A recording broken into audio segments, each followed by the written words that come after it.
जादुई चिराग और झुमरू। बहुत साल पहले रेगिस्तान के एक गांव में झुमरू अपनी माँ के साथ रहता था। उसके पिता की मृत्यु हो गई थी। झुमरू ने अपने पिता की दुकान संभाल ली थी। कुछ महीनों के बाद एक व्यक्ति झुमरू की दुकान पर आया। बेटा झुमरू, मैं जुम्मन हूँ, तुम्हारा चाचा। जिस समय तुम्हारे पिता की मृत्यु हुई थी उस समय मैं परदेश में था, जिसकी वजह से मैं नहीं आ सका, पर अब मैं तुम्हारी सहायता के लिए आ गया हूँ। ओह, आपसे मिलकर मुझे बहुत खुशी हुई। ये लो, कुछ रुपए हैं, अपनी माँ को दे देना। मैं एक ऐसी जगह जानता हूँ जहाँ एक खजाना है। मैं उस खजाने तक तुम्हें पहुँचाने में मदद करूँगा। उसने माँ को सारी बातें बताई और पैसे देते हुए कहा, माँ, मैं चाचा के साथ जा रहा हूँ। जल्दी आना बेटा। झुमरू खुशी खुशी अपने चाचा के ऊंट पर बैठकर रेगिस्तान की तरफ चल पड़ा। वो लगभग 5 दिनों तक सफर करते रहे। चलते चलते वे पहाड़ों के बीच में पहुंच गए। ऊंट से उतर जाओ। तभी जुम्मन कुछ मंत्र सा पढ़ने लगा।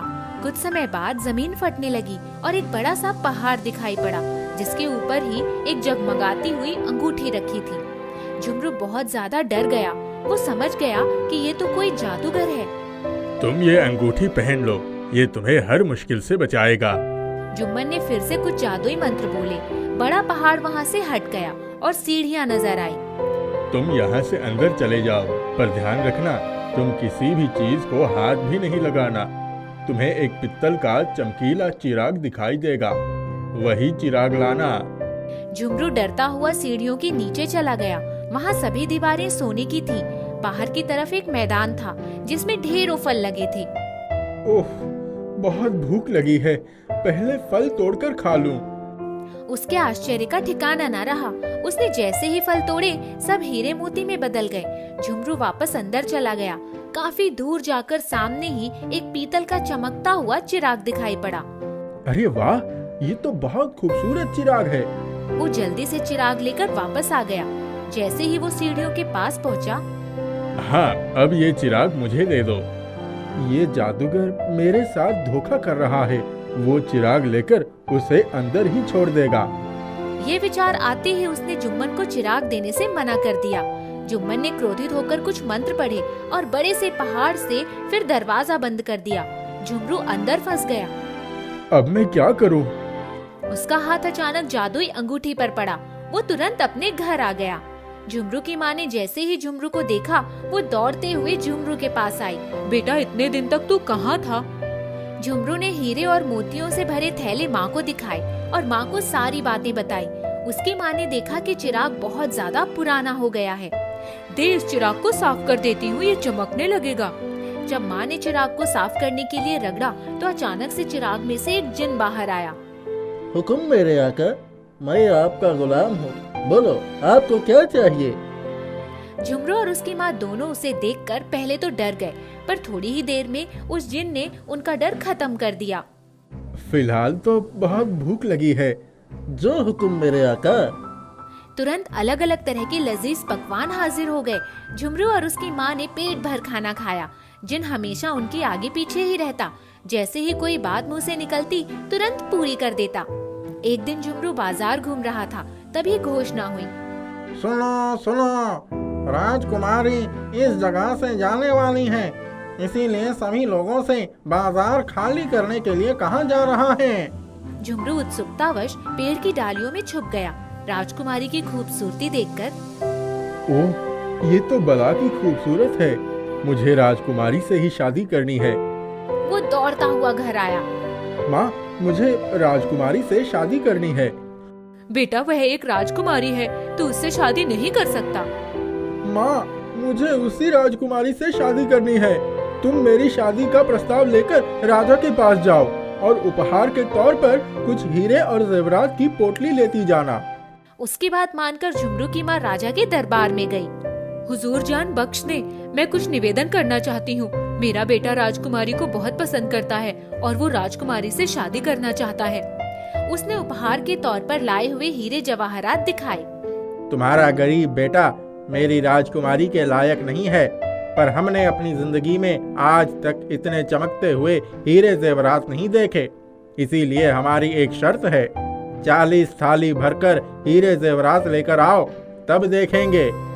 जी हुजूर। झुमरू की माँ घर आई और झुमरू को महाराज की शर्त बताई। बस इतनी सी बात? झुमरू ने तुरंत चिराग को रगड़ा और जिन से शर्त पूरी करने के लिए कहा। जो हुक्म मेरे आका। उसी समय 40 थाली सोना, हीरे जवाहरात से भरे हुए थाल हाजिर हो गए। झुमरू की माँ सब कुछ लेकर राजा के सामने उपस्थित हो गई। राजा देखते ही खुश हो गए। मैं अपनी बेटी की शादी तुम्हारे बेटे से करने के लिए तैयार हूँ, लेकिन तुम्हारे बेटे के पास एक आलीशान महल होना चाहिए। सुन बेटा, महाराज ने दूसरी शर्त रखी है कि तुम्हारे पास एक आलीशान महल होना चाहिए। झुमरू ने उसी समय दोबारा चिराग को रगड़ा और राजमहल से थोड़ी ही दूरी पर एक आलीशान महल तैयार हो गया। उसने अपने महल से राजा के महल तक एक लाल रंग की कालीन बिछवा दी। झुमरू एक सफेद घोड़े पर बैठकर महाराज के पास शादी का प्रस्ताव लेकर पहुंचा। राजा यह सब देखकर बहुत खुश हुए। तुमने अपने आप को साबित कर दिया है कि तुम मेरी बेटी के लायक हो। दोनों की शादी बहुत धूमधाम से हो गई। ये बात दुष्ट जादूगर जुम्मन को भी पता चल गई। वो समझ गया था कि झुमरू उसी जादुई चिराग के कारण ही राजकुमारी से शादी कर पाया है। उसने एक योजना बनाई। बहुत सारे नए नए चमकते हुए बर्तन और चिराग लेकर झुमरू के महल के पास ही बेचने गया और जोर जोर से आवाज लगाने लगा। पित्तल के बर्तन ले लो, पुराने बर्तन डालो। उस समय झुमरू महल में नहीं था। राजकुमारी ने देखा कि घर में एक पुराना सा चिराग पड़ा है। उसने झुमरू के चिराग को नए चमकते हुए चिराग से बदल दिया। जुम्मन ने जैसे ही उस चिराग को रगड़ा, जिन बाहर आ गया। हुक्म मेरे आका, मैं आपका गुलाम हूँ। बोलो आपको क्या चाहिए? तुम इस महल को उठाकर दूर रेगिस्तान में ले चलो, जहाँ पर झुमरू ना पहुँच पाए। पलक झपकते ही महल, राजकुमारी के साथ सब कुछ गायब हो गया। महाराज यह सब देखकर हैरान हो गए। जब झुमरू वापस आया तो उसे महाराज के दरबार में बुलाया गया। अगर तुम हमारी राजकुमारी को 4 दिनों के अंदर वापस नहीं लाते तो मैं तुम्हें आजीवन कारावास दे दूंगा। झुमरू बहुत परेशान हो गया था। वो 3 दिन तक पूरे रेगिस्तान में घूमता रहा, पर उसे राजकुमारी का कोई पता नहीं चला। मुझे जादुई अंगूठी का सहारा लेना चाहिए। जैसे ही उसने जादुई अंगूठी को छुआ, तुरंत राजकुमारी के महल तक पहुंच गया। झुमरू खिड़कियों से राजकुमारी के कमरे तक पहुंच गया। उसने देखा कि राजकुमारी अंदर उदास बैठी थी। झुमरू अंदर गया। राजकुमारी ने झुमरू को पूरी बात बताई। ये एक दवा है, इसे तुम जुम्मन के शरबत में मिला देना, जिससे वो बेहोश हो जाएगा। जुम्मन जब महल में आया तब, महाराज मैंने आपके लिए एक बड़े प्यार से एक शरबत बनाया है। अगर आपने अपनी हाथों से जहर भी बनाया होता तो मैं इसे खुशी खुशी पी लेता। जुम्मन वो शरबत गटागट पी गया और पीते ही बेहोश हो गया।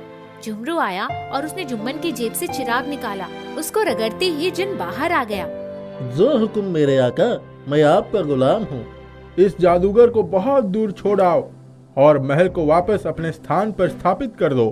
जिन के जादू से महल वापस अपनी जगह पर आ गया। राजा ये सब देखकर बहुत खुश हुए। उन्होंने झुमरू को अपने राज्य का आधा हिस्सा दे दिया। झुमरू का जीवन खुशियों से भर गया।